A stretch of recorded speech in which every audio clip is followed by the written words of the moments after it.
everybody. Praise the Lord. I hope you're doing well. I hope you're keeping well. Just coming to you today with another one of our daily devotionals. I'll tell you, I don't have a specific scripture that I want to talk to you from, but there are some things that I have been noticing in my life, and I felt to share with you. One of those things is during this time, I have found that there's a lot more time to pray, right? There's a lot more time to connect with God. There's a lot more time to talk to God. And one of the things that I begin to find in my prayer life, and now I may be late to the party, right? But one of the things that I begin to find in my prayer life, and I hope will encourage some of you in your prayer life, is I've noticed that, especially in this quarantine, especially when you've got all this time to yourself, you've got all this time, just you and your family and your thoughts.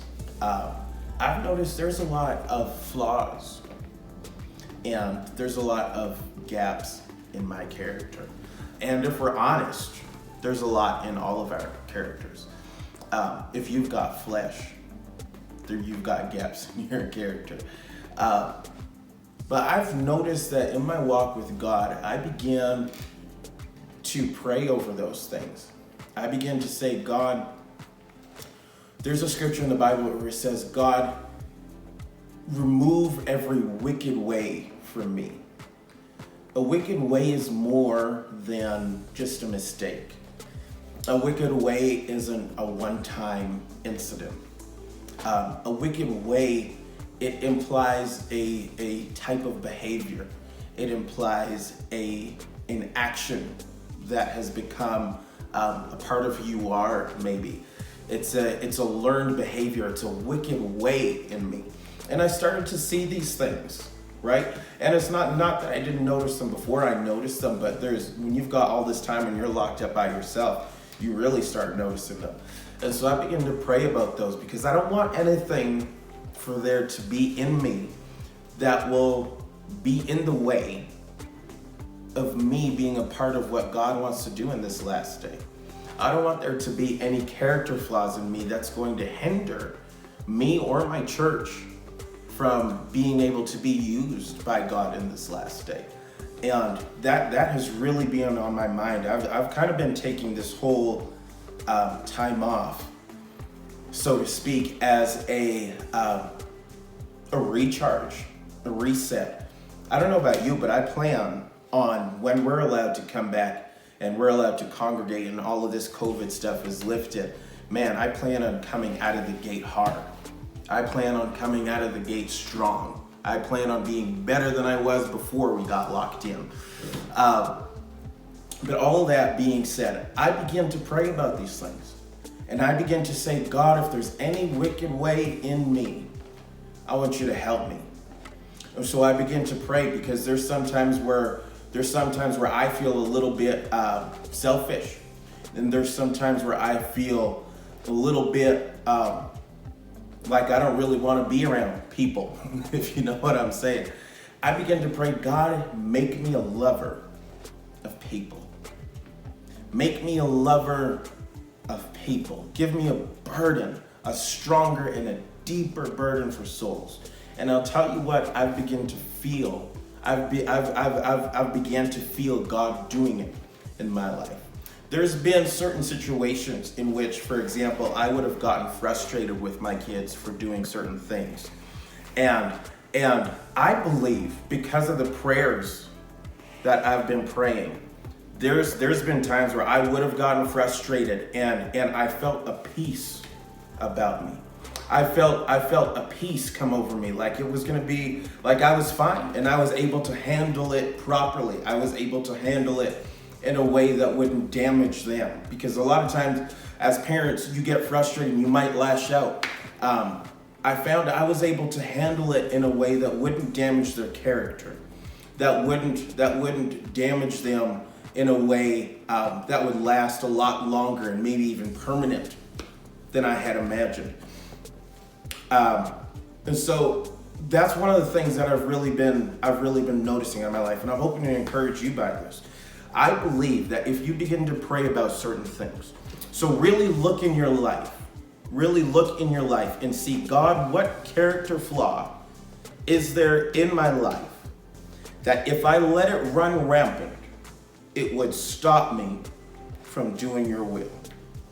What character flaw is there in my life that if I were to let it loose, that if it were to really take over me, if it were to really take over my being, if it were to really take over my personality, that it would stop me from doing your will? Find those things. I encourage you. It takes courage to do it. You have to really look at yourself in the mirror, honestly.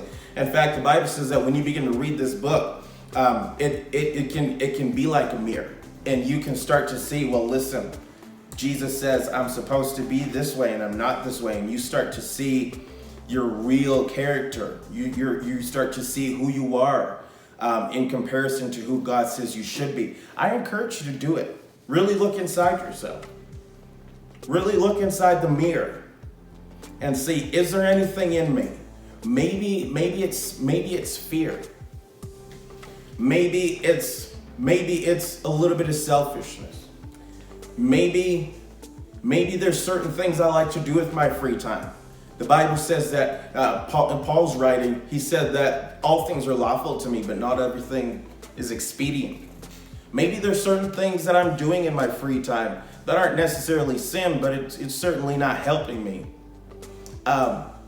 Really look into those things and get down on your knees. And I encourage you to get deeper in your walk with God and ask God, God, help me with these things.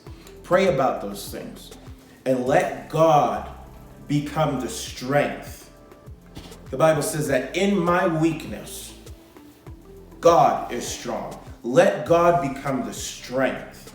Let God come and become the helpmate beside you and help you with those flaws. You'll find that if there was fear and you had maybe you were scared to talk to people, and that can hinder you from being not perfect, but that can hinder you from being a witness.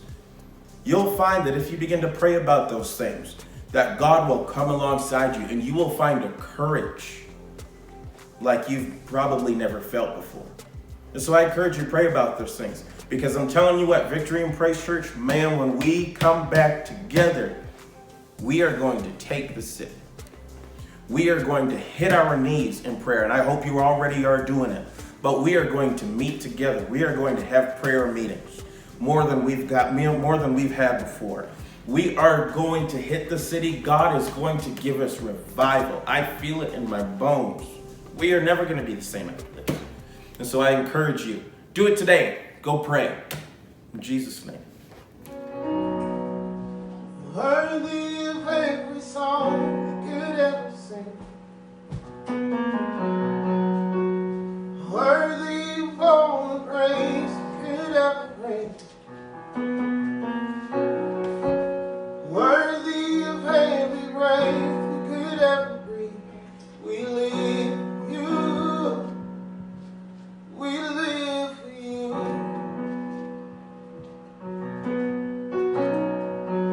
Jesus, the only name of all the names. Jesus, the only one who could ever sing. Worthy of every praise we could ever bring.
deserve